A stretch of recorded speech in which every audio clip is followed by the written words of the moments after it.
उद्या होणाऱ्या मतदानासाठी जय्यत तयारी सुद्धा सर्वत्र करण्यात येते। बारामतीमध्ये आता 23,62,407 मतदार आहेत, तर 2,516 मतदान केंद्र आहेत, अशी माहिती निवडणूक अधिकाऱ्यांनीच दिली आहे। कडक उन्हाच्या पार्श्वभूमीवर प्रत्येक मतदान केंद्रावर मेडिकल किटही देण्यात आले।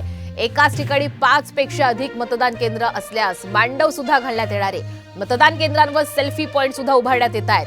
वयोवृद्ध मतदारांचं मतदान केंद्रांवर फूल देऊन स्वागतही केलं जाणार आहे। मतदाराची टक्केवारी ही जास्तीत जास्त वाढावी यासाठी पूर्ण प्रयत्न केले जात आहेत आणि साम टीव्हीवर याचीच आपण एक्सक्लुझिव्ह दृश्य पाहतोय।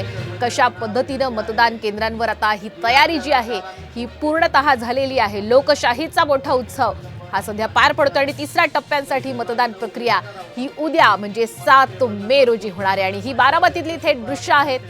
आता उद्या मतदान होणार आहे, त्यापूर्वी आता विविध मतदान केंद्रांवर आता मतदानासाठी लागणारी संपूर्ण प्रक्रिया ही हळूहळू पूर्ण होतीये। सर्व तयारी ही जल्लोषात सुरू आहे। बारामतीतली लढत ही अत्यंत महत्त्वाची आणि अटीतटीची मानली जाते, तर धाराशिवमध्ये सुद्धा काटेकी टक्कर आहे। राष्ट्रवादी आणि ठाकरे गटामध्ये ही काटेकी टक्कर पाहायला मिळते। साम टीव्हीवर एक्सक्लुझिव्ह आपण ही दृश्य पाहतोय बारामतीतून।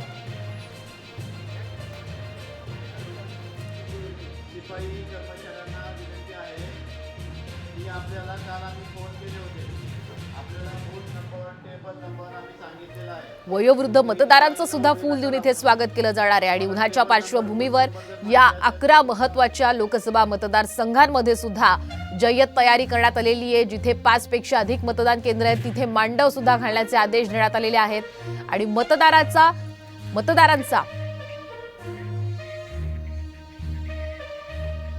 तर पुण्यातून बारामती मतदारसंघासाठी ईव्हीएम मशीन्स आता रवाना होत आहेत। साम टीव्हीवर आपण याची एक्सक्लुझिव्ह दृश्य पाहतोय।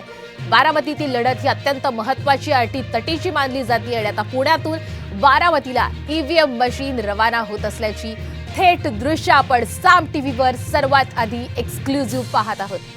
उद्या 11 महत्त्वाच्या जिल्ह्यांमध्ये मतदान प्रक्रिया ही पार पडते। यामध्ये मतदाराचा टक्का वाढावा यासाठी सुद्धा प्रयत्न केले जात आहेत आणि त्याच पार्श्वभूमीवर आपण पाहतोय आता ही संपूर्ण तयारी पूर्ण झालेली आहे।